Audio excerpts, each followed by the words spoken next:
Land with my hands, that's how it goes. Though it ain't fancy, it's the life for me. Living off the land, happy and free. On my HalfAss Homestead, I toil day by day, planting seeds in the soil, hoping they'll find their way. With the rusty old tractor and the trusty old mule, I keep this place running, trying to play it cool. I'm maintaining my HalfAss Homestead where the bluegrass grows. Working the land with my hands, that's how it goes. Though it ain't fancy, it's the life for me. Living off the land, happy and free. On my HalfAss Homestead, I toil day by day, planting seeds in the soil, hoping they'll find their way. With the rusty old tractor and the trusty old mule, keep this place running, trying to play it cool.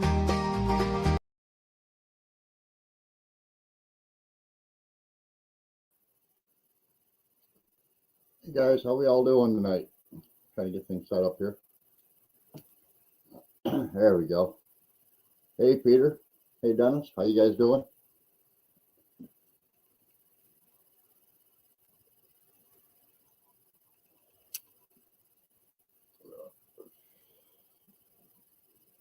So I thought we'd start this one off a little different than normal. Some 32 years ago, actually 33 years ago, yeah, probably about 31, 32 years ago, I owned a computer shop. Let's see if I can get that light not to be so breaking everybody's eyes here. There we go. That's a little better. I had a computer shop that I started, and I hit the niche market. And what I mean by that is I did work for quite a few funeral homes and setting them up with the computers and setting them up with the printers and stuff they use, because you know their printers are special because they're running cards through it and it can't go in at the top, turn around a drum and come back out the other side, or they'd all come out curled, so they had to be put in by the back and fed out the front. So it was a pretty, you know, standard thing for almost every funeral home. And one of the things I learned with that computer store was I made a lot of good friends. And one of them was actually a funeral home owner and director. His name was Warren Barth, right here in our little town of McGraw, New York. And that guy bought a lot of computers. I mean, a lot. He actually came to me one day. He bought his first computer off of me. And he came to me and he says, hey, he says, I got this computer, but I don't know what to do with it. And I said, well, you know, there's a lot of help files out there. I says, you just go into the help file and you type in what you want to learn and you can learn. And he's like, oh, okay, cool. And so he went home, got into the help file system. And 3 days later, I seen him again. He had bags under his eyes. His eyes were all bloodshot. And I was like, Warren, you aren't looking good, man. You need to get some sleep or something. What's up? And he says, Dave, he says, I read every single help file I could find on that computer. And I still don't know what I'm doing. And I was like, well, just so happened at the time I was getting ready to start doing computer classes. I mean, I got a store. I got computers everywhere, right? So we set a table up down the center of the store and we put computers all the way down both sides. And I was kind of training people, you know, how to do different things on their computers or whatnot. And he learned more from my classes than he did from reading all those help files. But that man stayed up for more than 72 hours straight reading help files, trying to figure out how to use the thing. He had no clue. And I laughed about it, you know. I mean, it's like, okay, well, a lot of people buy stuff they don't know how to use. It's typical. But we became very good friends. And through that friendship, he actually was like my financial backer for my computer store. If I wanted to buy anything by bulk, like I could buy a whole pallet full of, say, mice or keyboards or even computers for that at that time, or monitors. He was willing to put the money out and let me buy what I needed for the store because he really appreciated what I was doing for him. But one of the things we learned back in those days was I did mostly the PC market. I didn't have a lot to do with Apple. I did have programs that you could buy from me that would work on an Apple. One of them was IP Switch. I don't even know if they're in business anymore, but that one is what we used to create the commercial for my computer store, and everybody loved it. And so I sold a lot of them. And of course, IP Switch kept sending me all kinds of free t-shirts and hats and promo information and programs to put in my store free of charge and stuff to sell to my customers.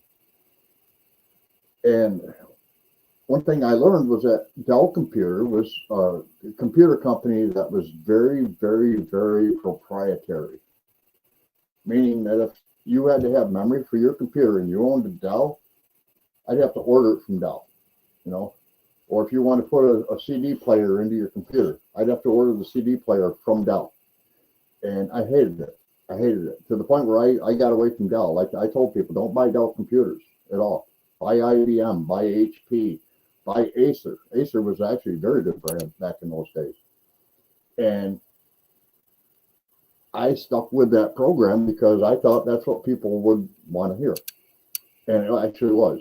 Everybody loved it. And this last week, I decided I want to be able to do all the printing for my shipping orders and stuff out of my print shop rather than having to take them out to the seed house. And mind you, we do $40,000, $50,000 a year in shipping. So this company that we deal with, Stamps.com, gets a whole lot of money from us for doing this. And it turns out that they're very proprietary too. They have 3 printers on their list that you're allowed to use. I didn't know that. I went out and I bought one called Be Ready. It was a 4-inch by 6-inch shipping label printer. I bought the stand to hold the roll labels. I went all out on this thing to find out that I couldn't use it. Stamps.com wouldn't recognize the printer. And I complained to Stamps.com about it. And I said, oh, that's because we only accept these 3 printers. It's got to be a Dymo, it's got to be this one, it's got to be that one. We don't allow any other printers. All right, fine, be that way. So I put that one on the back shelf, and I went and I bought the Dymo. Out in the seed house, we use Dymo 4XL. Well, today, if you can find a Dymo 4XL, great. If you try to buy it directly from Dymo, you're gonna pay $550 a piece for a printer. I could buy them on Amazon for $247 for the 5XL, the new issue, but I couldn't get the 4XL at the time. And I complained about it because that didn't work with Stamps.com either. So I sent Stamps.com another message and said, hey, I got the brand new Dymo. You told me I had to have a Dymo printer. I went and got the latest one. I used 4XL in the seed house, but I went to buy a 4XL and they weren't available. But now I'm looking at Dymo, and Dymo says, no, we discontinued that one. So now it's all 5XL. And that was an issue. And I'll tell you what the issue is. There's a lot of them actually, and I'm very unimpressed with Dymo right now. The first one is that when you're printing labels, it's supposed to be length times width is what your label size is, and that's either going to be a sheet or it's going to be a roll. With the new Dymo printer, it says the length is 4 inches, the width is 6 inches, so it only prints things this way rather than the long way like a shipping label normally would be. Kind of got me upset, and I reached out to Stamps.com and said, your program's not recognizing the newest Dymo label that's out there, and the 4XLs are no longer being supported by Dymo. So I bought the 5XL, which is supposed to be the newest and best one they got, but your program isn't accepting it. And I talked to their support tech and a couple other people there, and I was getting bent. You know what I mean? When you spend a lot of money on something, you expect it to work. Kind of like the computer shop was. And I went back to Amazon to the Dymo printer that I bought, and there was a lot of reviews. And I started reading the reviews, and I'll be honest with you, there was something about that new Dymo printer that really blew me away. You have to buy Dymo brand labels in order to use that printer, period, no stop. There's something special about a chip in that printer and their own specific labels that they provide, they make, that are very expensive compared to other ones. My seed house doesn't use Dymo labels by any means. We have it. I think the first Dymo label roll we used came with that printer, and then we switched to a different brand because they were too expensive. We're talking $8-9 a roll for 250 shipping labels, where I can spend, $65-70, and I can walk out with 24 rolls of another brand label that does the same thing. Well, with that new Dymo label printer, you can't do that. And I didn't know it when I bought it, or I wouldn't have bought it, period. But that really blew me away. And the fact that when I got a hold of Dymo, the first thing they told me was, "Are you using our labels?" Well, yes, I am, but you're not allowing me to make a change to the size of the labels. You've got it down as length times width is 4 inches by 6 inches, which means every label prints out wrong. I need to print 6-inch by 4-inch labels, and there's no way to make that change in the program that you sent with that printer. Well, long story short, I was told to go F myself by Dymo, which is okay. I'm not exactly the nicest person when you get on a phone with tech support, because I'm not an idiot. I'm not your average home buyer that just can let somebody push a bunch of stuff over top of me and say, this is the way it's going to be. This is going to be our way or your way or the highway. So, I'm pretty used to dealing with people like that. So my decision was, okay, I'm sending this thing back to Amazon where I bought it. And I went looking for the Dymo 4XL printer. And lo and behold, like I said, they're $550 a piece, brand new in the box, from somebody that bought a bunch of them thinking there was going to be a big market for them. And now they've raised their prices to make that market even bigger. Apparently they knew that the new label printer was going to be very, very specific to only the Dymo brand. I had no clue. I didn't look that far into it. I was just like, all right, well, you don't sell that one, I'll take the newest one you got. I was actually able to find a very well-used Dymo 4XL printer on Amazon for about $300. So I told Amazon, I'm sending you this one back. It doesn't work the way it's supposed to. It's not accepted by the mailing company I use. The Dymo X4XL labelers are always perfect. Never have an issue with them. I'm gonna wipe the camera real quick. I think I got a lot of dust on the lens here. No, I guess that was just a reflection of the light. But so today I boxed it back up. I'm sending it back, and when they get it back in about probably 10 days, I'll get a refund on my Amazon account for it. And I'm looking forward to that. I think that's kind of cool. But I had to order another printer to take its place to be able to do what I want to do. And that part I don't think is cool. I don't think anybody should have to buy something. Now, let me see if I can change this a little bit. If I move over this way, and there we go. Now I'm not so bright. Actually, I'm not so stupid, I should say. Don't have the light shining right in your face directly. But I was bent on that whole situation, and I'm like, man, I've dealt with companies that have done this before. Dell Computer did it, and I am not into that kind of a scene. I don't want to be set to the point where if I buy something, I have to use that company's product in it. You know what I mean?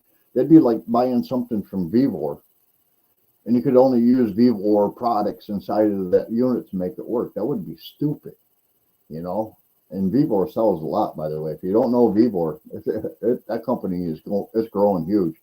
I believe it's a Chinese company, and if you want something, you just go look for it, and Vivor probably makes it. I have bottles, little 5 milliliter bottles that we put our essential oils into. And I was actually able to go to Vivor and say, well, I need a machine that can fill these bottles repeatedly and always be the exact amount of fluid inside of every bottle, 5 milliliters. And Vivor reached back and said, no problem, we got one. You step on the pedal, it fills the bottle. You move that bottle out of the way, you put another one underneath it, you step on the pedal, it fills the bottle. And they're always exactly going to be the same amount. So, yeah. Anyway, back to what I was saying. Any company that thinks that their product is just so great that they got to make you buy their product again to be able to use it. It's so wrong. You know what I mean? It's just so wrong. I own a business. If my customer says, I put in an order for seeds and I didn't get a package of seeds, or I got somebody else's order or whatever, the customer is always right.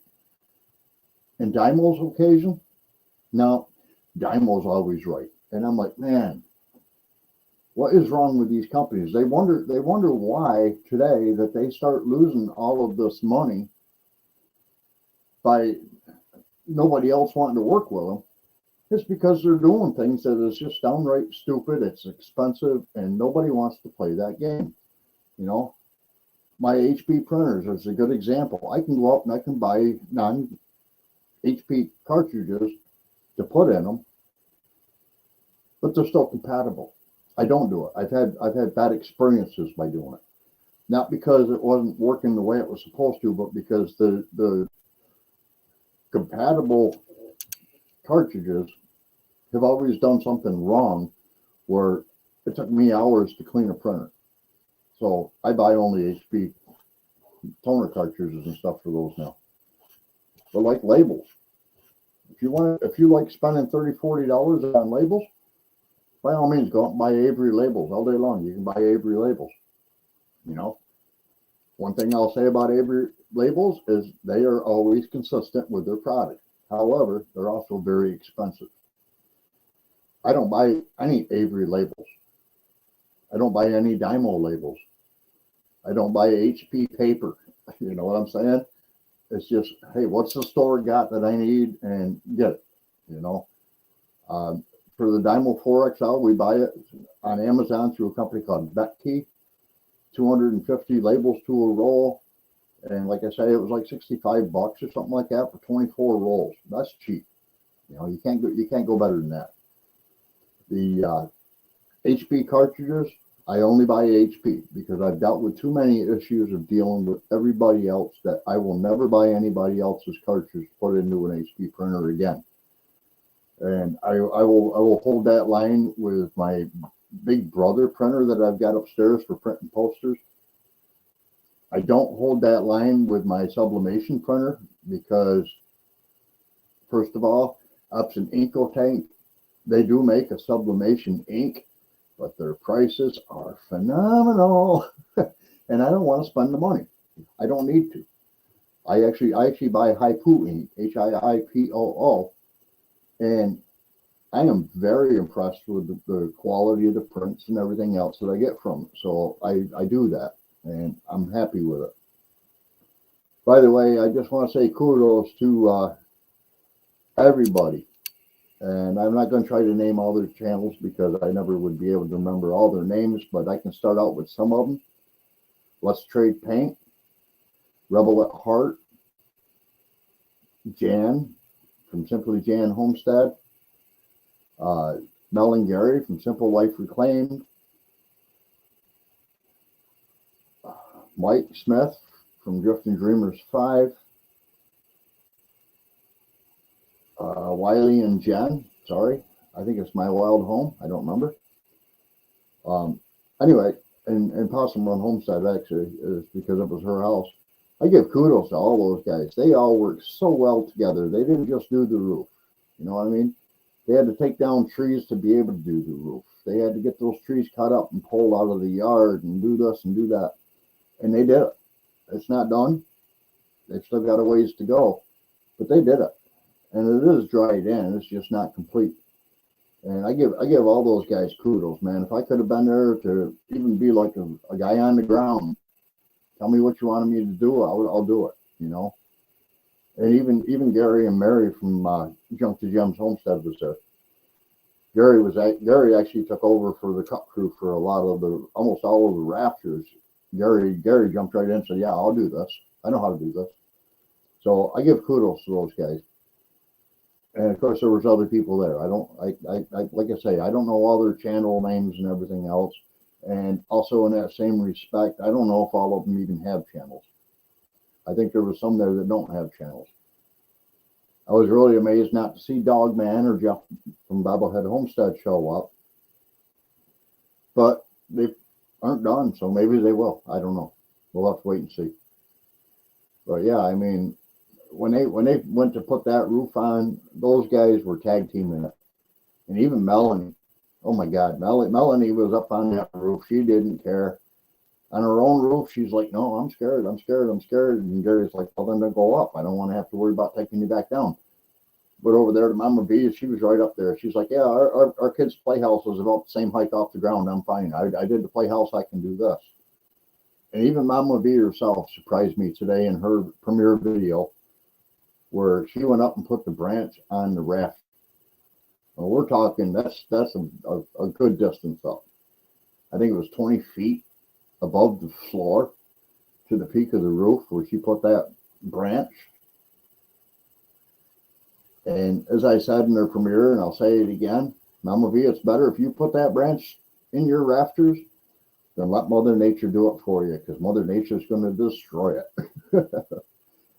So yeah, that was kind of weird. Hey, we got 4 people watching, and I only know of 2 in the chat. Say hi.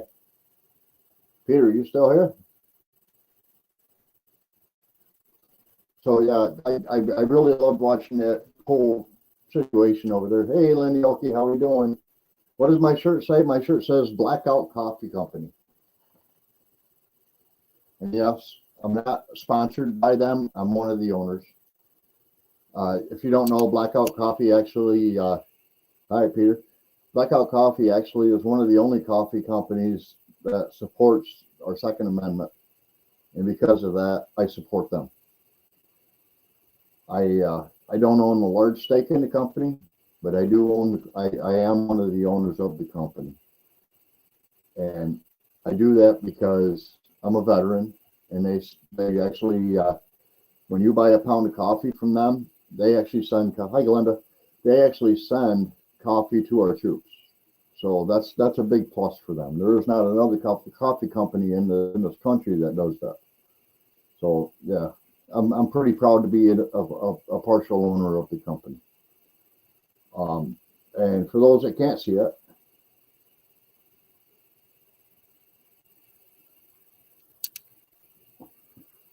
I bought some patches to play on my laser.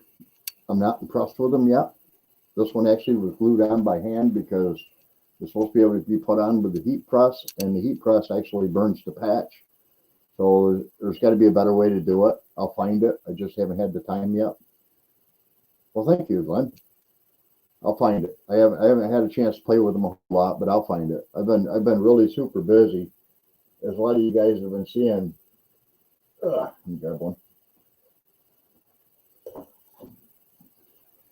These night lights on the laser have been walking out my door like crazy. Like crazy. I actually did 5 of them for one guy, and he couldn't afford to pay for them when he came to pick them up. And I sold him a cutting board while he was here. You know, I mean, you guys have probably all seen the cutting boards. If you watch It's All Grady, you recognize the design. You know what I'm saying? But I talked him into buying a cutting board too before he left. But now, because I'm a nice guy, I'm in a situation where I'm waiting for him to pay me.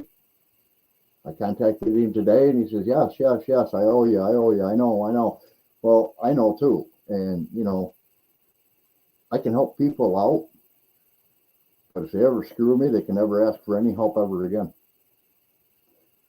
Speaking of helping people out, I don't know if Mike's released this yet, but I will, because it's not like I'm spilling beans.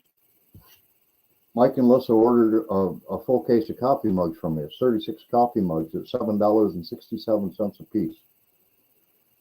And when they received them, there was 8 broken mugs in the top of the box. I was mad.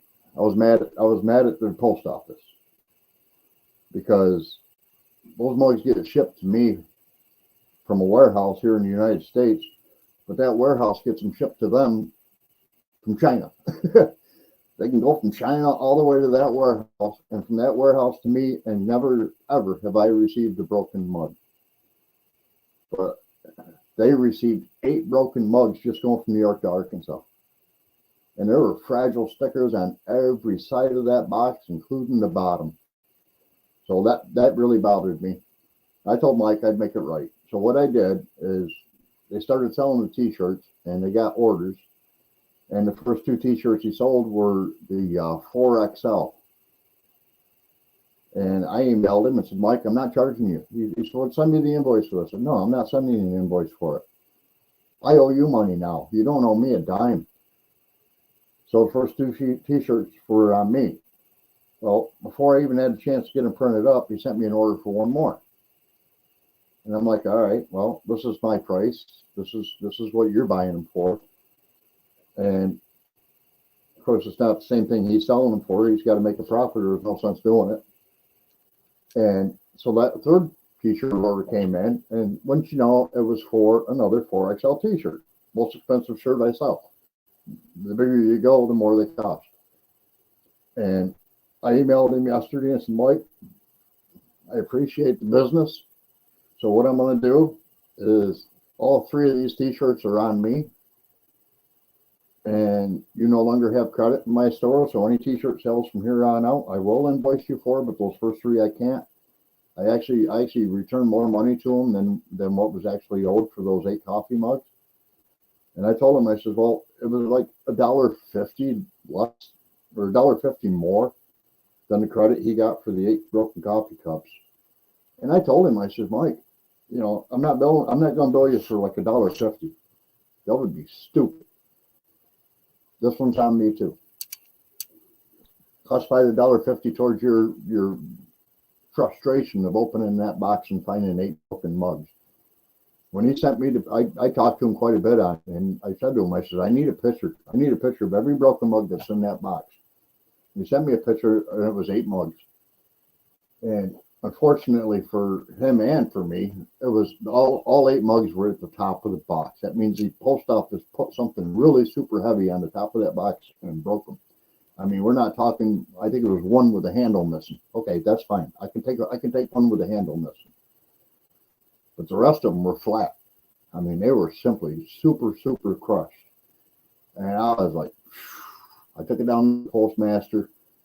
She's a friend of mine because, you know, like I say, I do $40,000, $50,000 worth of mail a year. So I went down and I showed her the picture. And I said, I've even got it on video where these guys received that box, and this is what they were starting to pull out. And they were nice about being able to keep their cool and not just get totally bent out of shape on it. I says, but that cost me a lot of money. And it was because your postal people don't know how to handle mail. Because there was a fragile custom coffee mug sticker on every side of the box, including the top and the bottom. And the top 8 out of 12 mugs were shattered. I mean, they weren't just like I say, well, one had a broken handle. The other 7 were totally shattered. They were like you could open the box up and lay it down on the floor, and these coffee mugs were flat. That's how bad they got shattered. And I said, what's my recourse? Or were they insured? No. Well, I can't really do anything for you. I says, you can't? And she says, no. I says, all right, well, I can do something for me then. And she says, all right, so what are you going to be doing? Yeah, we get a lot of lookers. I says, so here's what I'm going to do. If you can't do anything for me on that, then I'm not going to do anything for you on the rest of this either, because I'll talk to the customer, and I'll make it so I never have to ship another. I'll talk to all my customers, and I'll make it so I never have to ship another case of coffee mugs anywhere. And Lynn, this falls in for you too. If you want a case of coffee mugs, send me your street address. Because if it goes to a post office box, it has to be shipped by the United States Postal Service now. Nobody else is allowed to take mail from like UPS, FedEx, DHS, or any of them. They're not allowed to deliver mail to a post office box. It has to be handled strictly through the United States Postal Service. Some kind of a contract deal they got going on. I don't know what it is, but I'll be honest with you. I probably could get almost $20 off on shipping and handling by not using the United States Post Office. So that's my word out for everybody on that one is if you got to ship something, again, don't be limited on how you got to do it, because it kind of falls back into that Dymo label printer thing. Well, if it's going to a post office box, it's got to go through the United States Postal Service, you know. Well, if it's going through a Dymo printer, it's got to be a Dymo label. I don't agree with any of them practices. I think that's very, very bad business. And if I could, and I've been in talks with them before about it, but they can never come up with a price structure for me. We have UPS at my house almost every day of the week. And when they come, they see what we're mailing out every time. And I told my carrier, because he was like, man, I'd like to be picking these packages up. So I told my carrier, I said, well, have one of your people at your office get a hold of me. We'll figure out what it's going to cost me to ship packages through you guys. I'd be more than happy to ship all my packages through you guys. I really don't like using the United States Postal Service for it. But the problem was they could not do it. Hey, TNT Adventures, how we doing? They couldn't give me a price chart to tell me how much it was going to be. And they also have one other downfall with them. It's proprietary information. Meaning I would have to stop using stamps.com before they would tell me the program that I would need to print their postage. Well, when you're shipping out 1,000 packages a week or more, you can't just stop and say, well, I got to wait. I'm waiting on these guys to give me a program. You know, it's not going to happen. Especially when people, we send seeds out every day, Monday through Friday. Saturdays, if there's enough to do it, I go to the post office on Saturdays as well. Saturdays is one of those days where I have to be there by noon. And the postmaster actually requested I be there 15 minutes early because she has to be able to take all the mail that I take to her and get it into the post office, get it scanned in, and it doesn't take a lot of time. When I take it, I normally take it in a really, really big bag because we're box shippers. And that big bag has a piece of paper in it that she can scan, and it tells her everything that's inside that bag. So it's not like she has to scan every one. But if there's boxes in that bag, then she has to scan every single box that is labeled as being a package rather than a padded envelope. So for that, it was one of those things that, yeah, I agree, TT. It was very ridiculous, and I was very bent on it. But so basically, she's got to scan just that one sheet. As long as there's no boxes, that would be like a regular ground ship package deal rather than doing like the padded mailers and stuff that we always do. Then she can just scan one sheet and be done. If there's boxes and stuff like that, she has to scan every single one, like Mike's Mugs. Had to scan that box individually. Then she had to carry 30 pounds to the back of the post office. And so that was one of the issues that I've been dealing with on this stuff. And I really would like to be able to find another postal carrier. You know what I mean? I don't like the idea of only having one, especially when the price is very expensive compared to the competitors.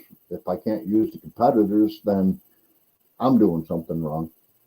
And my thing of doing something wrong is just, hey, if you're going to order a case of mugs or something like that, give me your street address.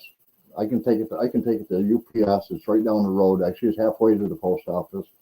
Or I can take it to FedEx when I go to town, which I'm there almost all the time in the other town, Cortland.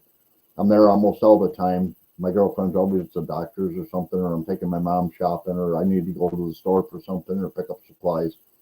So I go to Cortland a lot. It's about 18 miles away. So I try not to do it a lot, but you know, it's life. Yeah, I heard that. I heard about that earthquake. What was that? A 3.5 or something like that on the Richter scale? Or 5.3? I don't remember which one it was, but somewhere in that area.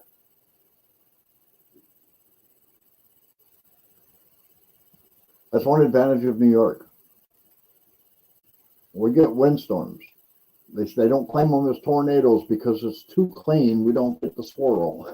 But we get windstorms that have ripped trees tops off of trees in a path for many miles.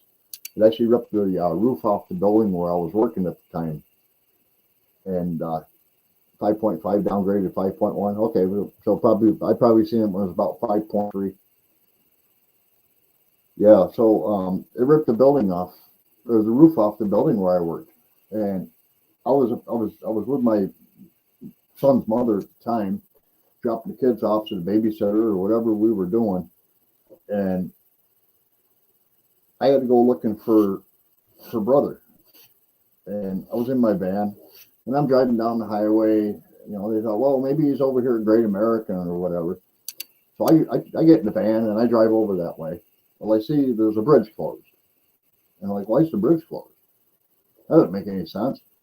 And I got out of the van and I walked over to the bridge. Well, they closed the bridge because there was a big roof hanging on the side of the bridge. And I looked at that and I said, holy shit. The officer's like, what? I says, that roof is off the building I work in. He says, where is it? I says, over here on Pendleton Street. It's like 7 blocks back.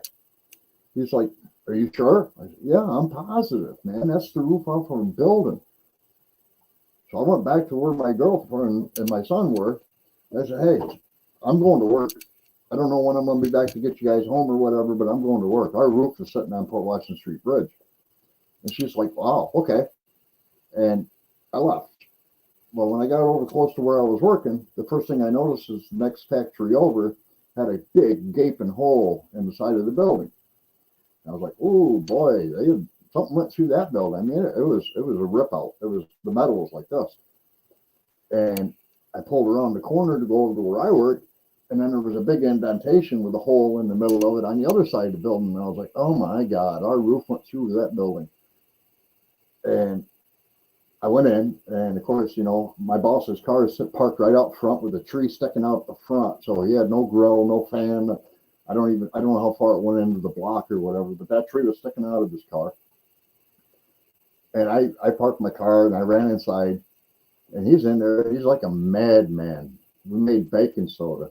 He's like a madman. It's pouring outside. Our sprinkler system got set off because the roof got ripped off. And he's on that fork truck, and he's trying to move pallets from one end of the warehouse all the way to the other section to get it out of the water and get it to where it could be kept dry. And the head boss came walking in. Of course, they're both equal. Okay, the CEO was chosen by a roll of dice. Okay, that's how they decided to run it. But the CEO comes running in. He says, "Oh my God, Bob, your car." And Bob says, "That's what insurance is for." And I said, "Bob, go talk to Tim. I'll take over on the fork truck." So I started moving pallets on the fork truck. Of course, I'm getting soaking wet. You got sprinklers all the way down through the whole warehouse. Everything's getting soaking wet. And we were waiting for the fire department to come shut the water off. And when they do that, they actually have to stay on scene, because if you don't have a sprinkler system and a fire breaks out, especially after damage to a building, then they have to be right there to put it out, which is funny because what are they going to do? Add more water? We're a baking soda factory. You know what they put in fire extinguishers? Baking soda. It doesn't burn. You know what I mean? If you put a fire to baking soda, I used to show people this all the time. You put baking soda on a tablespoon, hold it with a pair of pliers because the handle will get too hot to hold on to. You put it over the burner of your stove and just hold it close to the flame. Yeah, your spoon's going to change a little color because of the heat. But watch what the baking soda does. It puts off a whole lot of steam and CO2, which robs the oxygen from the air and puts out fires. And then you're left with the base of soda ash, which is what we start making baking soda out of in the beginning. And I was like, well, that's pretty good.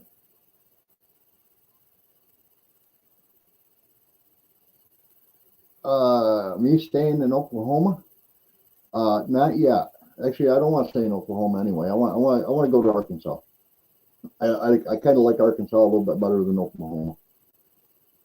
And I'm really pushing towards the north central west section, up there by Savannah, that area, just because I know everybody in that area. Hi, Wanda Henry, how are we doing? I know everybody in that area. Actually, if you watch Mama V's premiere tonight, you know everybody in that area now too. So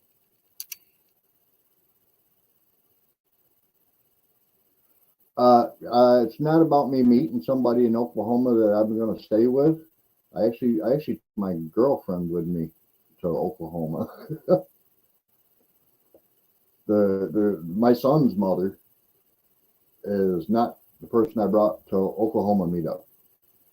She was well in the past by then. Well in the past. My son was born in 1990, and I think we split up in 1995. Might have been 1996, somewhere around there. And we don't even talk to each other anymore. She raised my son. I raised my son to be a gentleman, and she raised him to be a drug addict. So we don't talk together anymore. Yeah, you have to watch the premiere. I'll be honest with you. Everybody there was putting it in, and that didn't even show like the ones that were working on the trees and stuff in the background and running chainsaws and all that stuff. That part wasn't even part of the premiere. That was like one of the ones she had out before that. My mama need prayers? No, my mama is doing fine. My mama is 88 years old. She can't see very well. So when I take her shopping, I have to stay right beside her because she can't read labels on the shelf. She'll be in there with her glasses on and a magnifying glass and looking for stuff.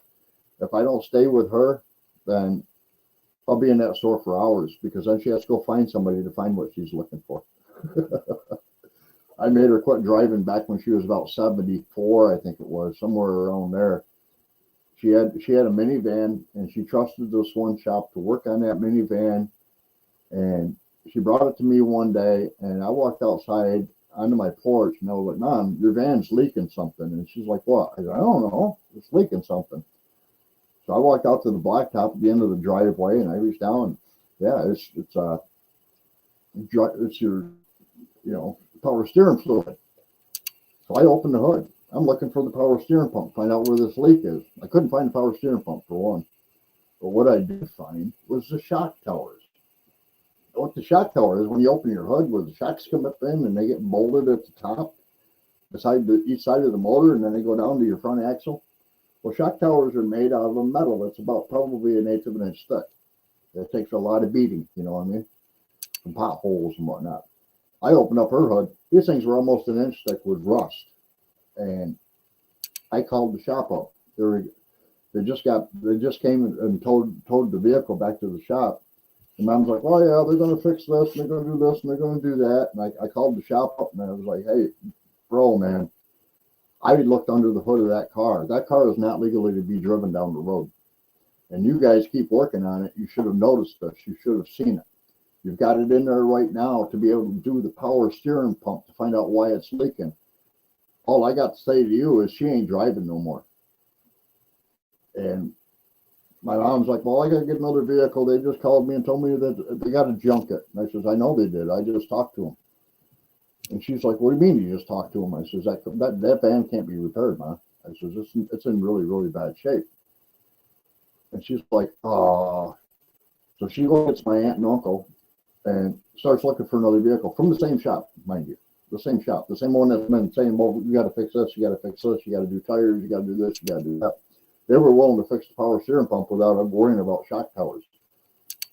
And after I got done talking to Tim, the owner of the shop, and got him to agree that, yeah, that vehicle's junk, I went with my mom down there, and we took everything out of the van, and we loaded it into my truck, and I took it home.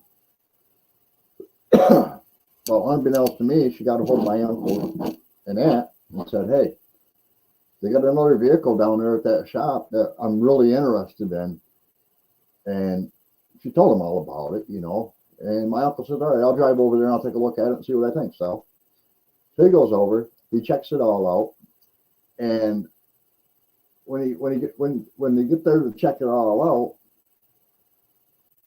my uncle calls me up on the cell phone, standing next to the vehicle. He took a picture. He says, "Well, first of all, I just sent you a picture." And I says, "Yeah, I seen that. I didn't know who it was from or what it was." And he says, "Yeah, that's the vehicle your mom thinks she wants to buy." He says, "They said it had stowaway seats. These aren't stowaway seats. It's got a driver's seat.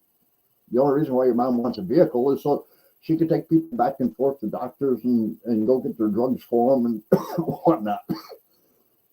And I was like, really? And they're like, yeah. I was like, oh, that's not working out for me. And so I called Tim at the shop again. I said, you guys trying to pull a fast one or what? Well, what do you mean? Well, that vehicle that you tried selling my mom, first of all, the driver's side window's down and it's been raining like crazy all summer long. And there's only but the driver's seat in there. Yeah, it's got stowaway seats. I says, yeah, well, where did you stow them away? Because they sure aren't in that vehicle. Oh, yeah, no, they tuck down into the floor. I said, the hell they do, you know? They tuck down into a cubby hole if it's a tuck down seat. These didn't tuck into a cubby hole. They were simply totally removed.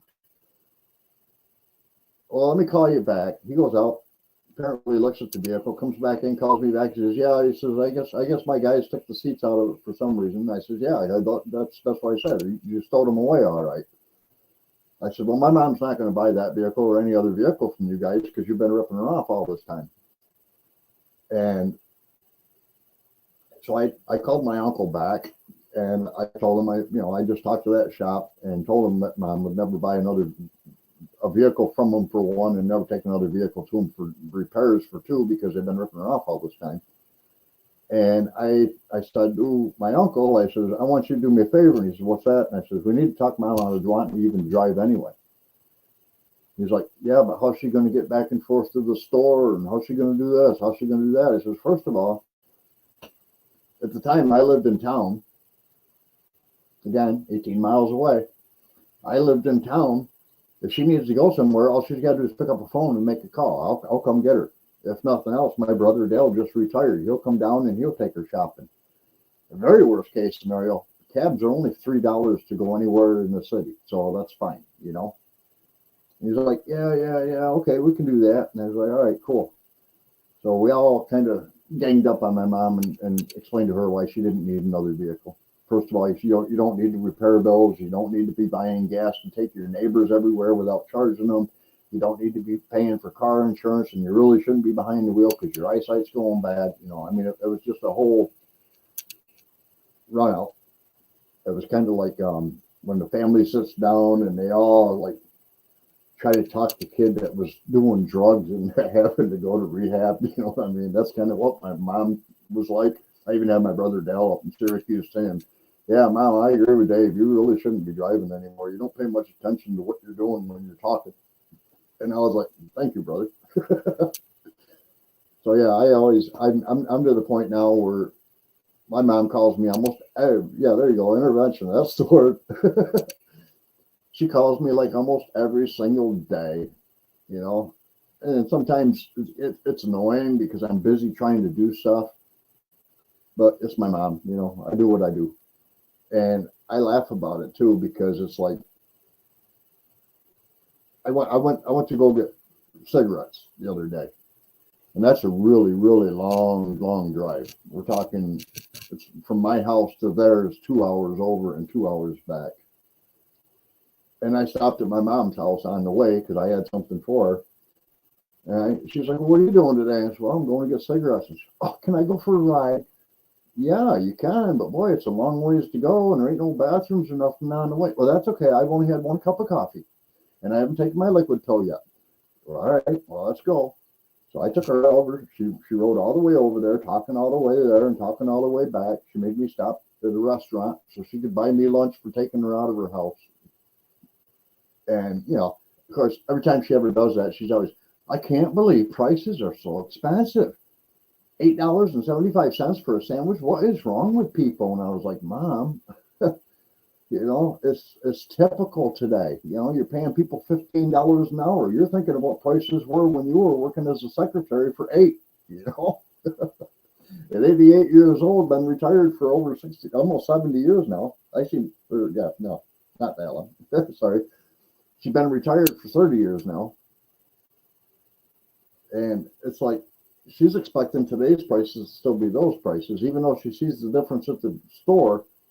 It doesn't bother her because on her Social Security disability and through Medicaid and Medicare and all that other stuff that she gets, they actually give her an allowance for her groceries. So she was only paying a little bit out of pocket each time I took her shopping. I am a very good son. Thank you, Lynn. I do my best for my mom, and I help my brother whenever I can as well. He's yeah, she's still getting around. She has to walk with a walker. She's short on breath. Her vision's going bad. Of course, like me, she smoked for years, so that's probably a bad sign that I should probably quit, but I haven't been able to yet. Actually, although last time I had the flu, which was like 5 years ago, maybe, I actually did quit. Hey, Radio Jonesy on tour. How you doing, buddy? I actually did quit when I had the flu because I couldn't breathe. And my landlord at the time kept coming over to check on me and stuff. And every time he walked in my house, he walked in with a darn cigarette. And I was like, dude, I really don't want to smoke. I don't mind smelling smoke, but I don't want to smoke. And because he did that so much, it actually got to the point where I was asking my girlfriend, who doesn't smoke, can you light me a cigarette and just set it in the ashtray so I can smell it burning? Because I'm used to the smell, you know? And I was like, because of him, that lasted for about a week, and then I was right back in smoking again. I could breathe again, and it was like stupid. I should have just told him to stay the heck out of the house, you know? But I didn't.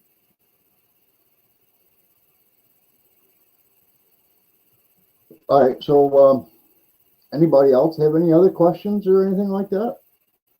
I don't really have much more to talk about. I do know that Melanie and Gary from Simple Life Reclaimed did put out their video about an hour ago, I think, hour and a half ago, and I'm wanting to watch that one. Yeah, Tracy, I have been smoking since I was 14 years old.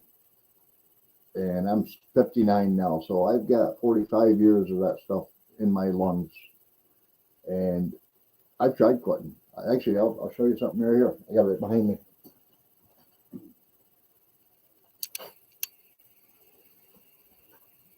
I keep this right behind me because this is where I sit and drink my coffee first thing in the morning.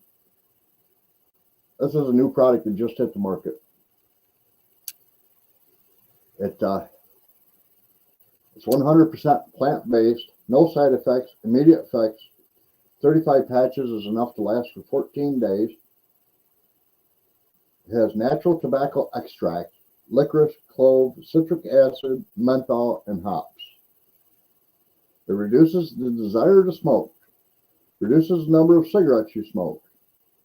Use the patch to fulfill your desire to smoke in the places you can and not in the places you can't, such as on the plane or on the train. Clean the skin and then dry the skin. Apply the patch on the inside of your wrist, like right in here somewhere. Change a new one after 4 hours. One patch a day, applied 28 days for one period of treatment. I don't know how they come up with that. If you're supposed to put on a new one every 4 hours, how's one patch a day applied 28 days going to work when this box contains 35? I don't understand it, but I haven't opened it. It's still got the plastic seal on top. I've been looking at it, and it's one of them things where, you know, you have some days you wake up and you're just like, I don't want to have a cigarette right now. And it could be hours. You know, when I go to my mom's house, I can be there for hours and not want a cigarette. When I was going to work, I was the boss, so whenever I wanted a cigarette, I could have a cigarette. Now that I work for myself and don't go outside the home, if I'm sitting at the computer, there's a good chance I got a cigarette in my hand a lot. If I'm actually in a print shop working, I just have to take a break every now and then, like an hour and a half or so in. I have to take a break, go sit down, have a cigarette. Of course, I gotta get off my foot every hour anyway. And so it's one of them things. It's a push and a shove, you know. But there are mornings when I wake up, I just don't want a cigarette. I'll be sitting here drinking my coffee, watching TV, and a cigarette really isn't on my idea of what I want to do. And I thought about those days, or the days that I really should, when I say, okay, well, I'm ready for a cigarette, that's the day I should try those patches and see if they actually curtail that want from that period forward. I do my best to not just wake up and, you know, first thing get my cup of coffee and put a cigarette in my hand. I do my best not to do that. I actually was told that it's better for you if you don't do that, and because I was told that many years ago, I've made it a practice. I don't do that. It's kind of like drinking beer. Never before noon. Everybody says, "Well, it's always 5 o'clock somewhere." Yeah, it is. It's always 5 o'clock somewhere. And I've gone places where, like my old place where we were at, that landlord, he'd get up in the morning, cup of coffee in one hand, beer in the other. And it'd be 4 or 5 o'clock in the morning. And I'm like, dude, what are you doing? Well, I'm drinking a cup of coffee. Yeah, but you're also drinking a beer. Yeah, well, I had, the hair of the dog. Yeah, okay, whatever. Your hair of the dog ain't working for me. You want to sit down and have coffee, we'll sit down and have coffee. You want to sit down and have a beer, come back afternoon, we'll sit down and have coffee or have a beer. And I've always been that way. I refuse to crack a top on a beer anytime before noon. Of course, I drink Keystone Light, which is like a really, really, really low-end, mild beer. I can drink a 12-pack of that, stug it up, walk away, have a conversation, and do whatever I want to do. And it doesn't affect me to the point where I'm staggering or I'm slurring my words or any of that stuff. Him, on the other hand, he did it for so long that way. And I mean, we're talking early in the morning with a coffee. His wife would get up, go to work, and he'd get up, have a cup of coffee, and have a beer with his coffee. And today, I mean, he's 72 years old. He can't remember what he did for yesterday. He can't remember what he ate for lunch today. He barely remembers anything. He actually rode with me here a week ago Friday. He rode with me in my car. And we only went from where his wife works to his house. He went down, dropped the car off to her because I was already there. She called him, had him drop the car off, and he rode from there back up to his house, which is only like a quarter of a mile. They had to drive from their house out to my house Saturday, which is like a really, really long drive. It's like almost an hour drive. And just to check the car to see if he lost his phone in my car. And sure enough, he did. And I was like, dude, how did you not know you didn't have your phone?